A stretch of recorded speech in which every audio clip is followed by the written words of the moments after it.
सच्चिदानंदरूपाय विश्वोत्पत्त्यादिहेतवे तापत्रय विनाशाय श्री कृष्णाय वयं नमः।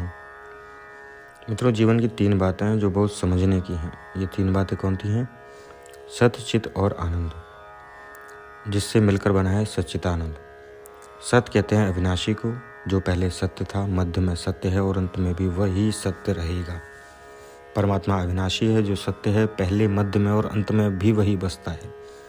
उस सत्य को हम कहते हैं सत्य। दूसरी बात चित। चित यानी प्रकाश। यदि हम लोगों को कोई पुस्तक पढ़नी है तो हमें प्रकाश की आवश्यकता होगी, लेकिन जिस परमात्मा को कभी किसी से प्रकाश लेने की आवश्यकता नहीं पड़ती, जो स्वयं प्रकाश है, साक्षात प्रकाश का स्वरूप है, उसे हम चित कहते हैं। और तीसरी बात आनंद की। तो मित्रों, आनंद की परिभाषा शास्त्र में बड़े सुंदर शब्दों में वर्णित की गई है। ये आनंद क्या है? मित्रों, बड़ी बड़ी गाड़ियों में घूमना फिरना, अच्छा खाना खाना, ये सब जो है आनंद नहीं है। आनंद कहते हैं आत्मा के बोध को, आत्मा के ज्ञान को। एक बात और, दुनिया में जितनी भी चीज़ है ना, सबका उल्टा कुछ न कुछ है, लेकिन आनंद का उल्टा जो है कभी कुछ भी नहीं होता। आनंद जो है वो परमात्मा का स्वरूप है, आनंद है। आत्मा के ज्ञान के स्वरूप का नाम जो है वो आनंद है। इसलिए सत्य भी श्री कृष्ण है, चित भी श्री कृष्ण है और आनंद तो साक्षात श्री कृष्ण है ही। इसलिए श्रीमद् भागवत कथा के पहले श्लोक में ही कह दिया, सच्चिदानंद रूपाय विश्वोत्पत्त्यादिहेतवे तापत्रय विनाशाय श्री कृष्णाय वयं नमः। जो विश्व को बनाते हैं, उसका पालन करते हैं और उसको लय कर देते हैं, जिनकी कृपा विलासते से सारा संसार चलता है, और तापत्रय, तीनों प्रकार के तापों को नष्ट करने की जिनके नाम में सामर्थ्य है, ऐसे भगवान श्री कृष्ण को हम बारंबार प्रणाम करते हैं। 3 तरह के ताप होते हैं, दैहिक, दैविक, भौतिक। 3 प्रकार के ताप होते हैं, जो कि रामायण में भी इसका वर्णन आता है। दैहिक, दैविक, भौतिक तापा राम राज्य काहु नहीं व्यापा। तो 3 प्रकार के ताप हैं, आध्यात्मिक ताप, आदिदैविक ताप तथा आदि भौतिक ताप। तीनों तापों को नष्ट करने की जिन भगवान श्री कृष्ण के नाम में शक्ति है, ऐसे श्री कृष्ण को हम बारंबार प्रणाम करते हैं। श्री कृष्णाय वयं नमः। क्योंकि श्रीमद् भागवत के प्रधान देव तो भगवान कृष्ण ही हैं, इसलिए भागवत के महात्म्य के पहले श्लोक में ही भगवान श्री कृष्ण की वंदना कर दी गई है। आदरणीय सुखदेव जी ने वंदन किया है कि जिस आचार्य सुखदेव जी ने जन्म लेते ही संन्यास ग्रहण करके सीधे वन की ओर चले गए, और उनके पिता महर्षि वेदव्यास जिनके पीछे पीछे पुत्र पुत्र पुत्र कहकर उन सुखदेव जी को लौटाकर लाने में जिनके सामर्थ्य नहीं रही, ऐसे परम वंदनीय सर्वभूत हृदय श्री सुखदेव जी को हम बारंबार वंदन करते हैं। पुराणों की विद्या के लिए परम एकांत, परम शांति का स्थान है, उसे हम कहते हैं नैमिषारण्य क्षेत्र। तो आइए अब हम नैमिषारण्य क्षेत्र चलते हैं, जो बड़ी पवित्र पावन भूमि है। 88,000 शौनकादि ऋषि जहाँ पर विराजमान हैं, वे सभी ऋषि गृहस्थ ऋषि हैं, सदगृहस्थ हैं। उन्हें हम लोग कहते हैं शौनकादि ऋषि, जिनकी बड़ी बड़ी लंबी आयु है। एक संत की उम्र इतनी लंबी है कि उनके जीवन में कितनी बार इंद्र बदले जा चुके हैं। एक सदगृहस्थ की आयु इतनी लंबी है कि जिसके इनमें कई बार चारों चतुर्युगी आ चुकी हैं, और कई कई संत तो ऐसे हैं जिन्हें सतयुग, त्रेता, द्वापर, कलयुग कई बार देखे हैं। ऐसे 88,000 संतजन अपने नित्य कर्म से निवृत्त होकर प्रातःकाल जब सब बैठे थे, बस तभी उन संतों की मंडली में श्री सूत जी महाराज का आगमन हुआ। ये सूत जी महाराज महर्षि वेदव्यास जी के परम लाडले शिष्य हैं।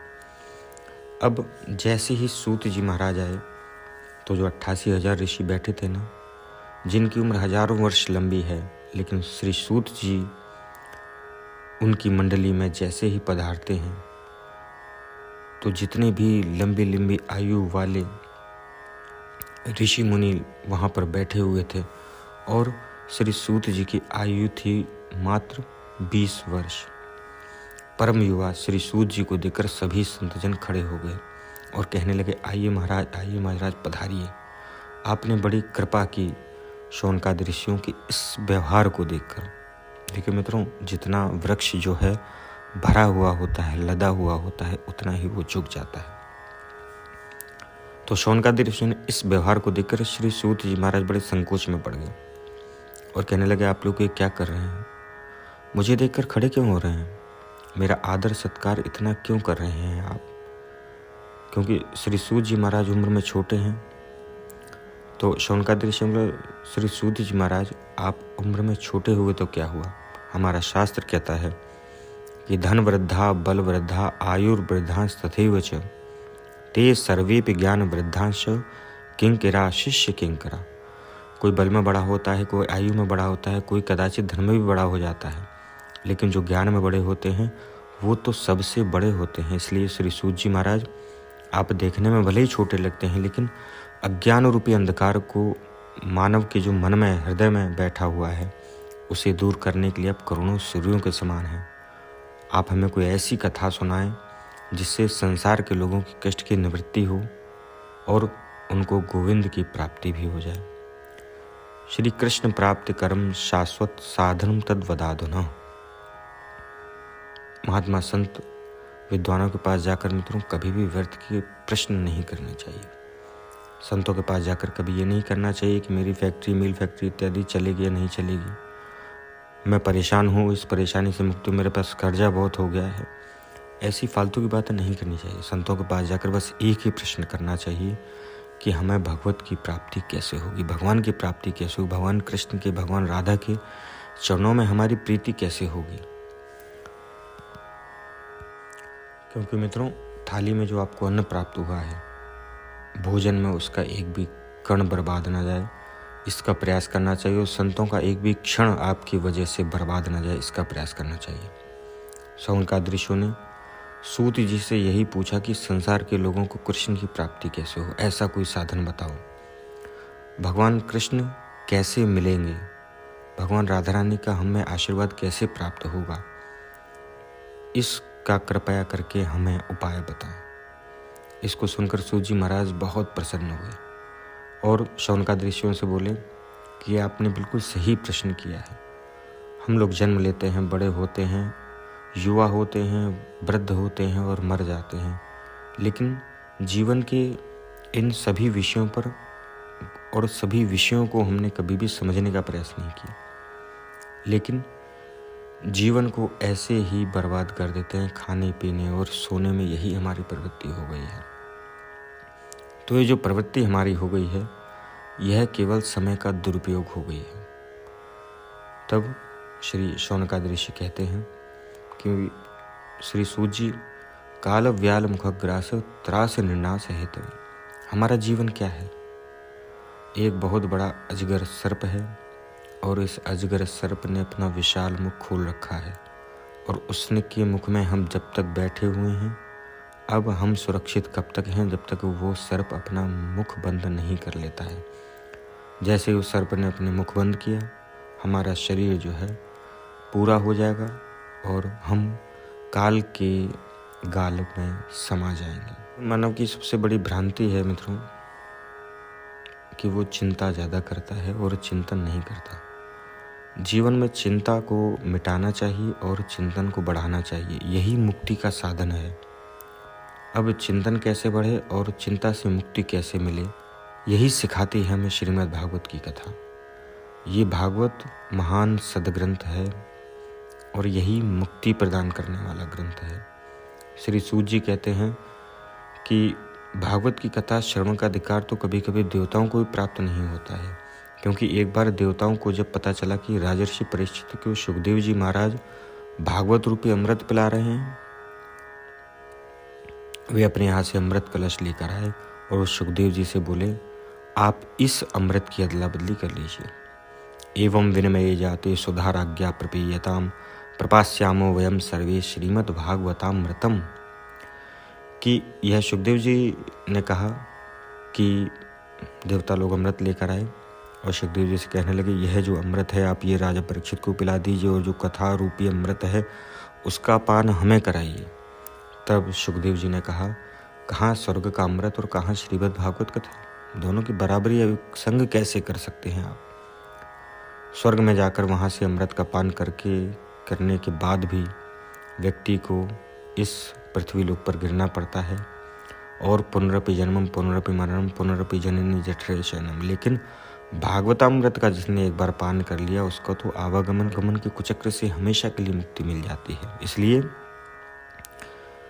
अभक्तांश विज्ञाय न ददौ सा कृथामृतम श्रीमद्भागवती वार्ता सुराणामपि दुर्लभम।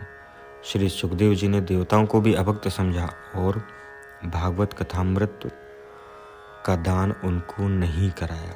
देवताओं ने जब ब्रह्मा जी से आकर शिकायत की इस बात की तो ब्रह्मा जी ने तराजू लेकर तोड़ना शुरू किया। एक पल्ले में दुनिया के समस्त धर्म के संसाधनों को रखा और दूसरे पल्ले में केवल श्रीमद् भागवत जी को विराजमान किया। भागवत जी का पल्ला नीचे हो गया और समस्त धर्म संसाधन के जो संस्कारों के जो वस्तुएं हैं वह सभी ऊपर उठ गए। मित्रों, वजन जिसमें होगा वही तो नीचे रहेगा। ब्रह्मा जी ने कहा, देवताओं, श्रीमद् भागवत कोई पोथी नहीं है, कोई किताब नहीं है। भागवत तो साक्षात भगवान कृष्ण है। श्रीमद् भागवताख्योऽयं प्रत्यक्षम कृष्ण एव ही। साक्षात कृष्ण का स्वरूप है श्रीमद् भागवत। नारद जी ने जन जन में इसका प्रचार प्रसार करने के लिए पहले अपने पिता ब्रह्मा जी से इसका अध्ययन किया, लेकिन सप्ताह विधि से इसका श्रवण नहीं किया था। ये सप्ताह विधि नारद जी ने सनत कुमारों से ही सुनी।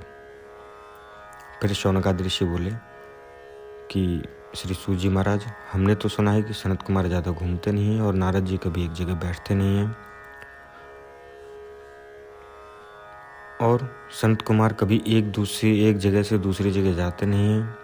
और भागवत की कथा में यदि मन चंचल हो, मन में कई प्रकार की बातें हों, तो फिर कथा श्रवण का आनंद नहीं मिल पाता है। तो कृपया करके हमें यह बताएं कि नारद जी ने एक जगह बैठकर 7 दिन तक कैसे कथा श्रवण कर ली और सनत कुमारों ने 7 दिन तक एक जगह बैठकर कैसे कथा श्रवण कराई। तो मित्रों, आज के लिए कथा के यहीं विश्राम करते हैं। अगले अंक में आप आगे की कथा श्रवण करेंगे। मित्रों, हमने सोचा है कि ऐसे ही आपको पूरी श्रीमद् भागवत कथा का श्रवण हम यहाँ से कराएंगे। भाग के हिसाब से, एपिसोड के हिसाब से, अध्याय के हिसाब से हम शुरू करेंगे, जिससे कि आप सुनकर, जो लोग भागवत कथा पूरी तरह से नहीं सुन सकते हैं एक जगह बैठकर, वो आराम से एक पार्ट बाय पार्ट इस कथा का श्रवण हमारे इस वैदिक कल्चर चैनल के माध्यम से सुन सकते हैं।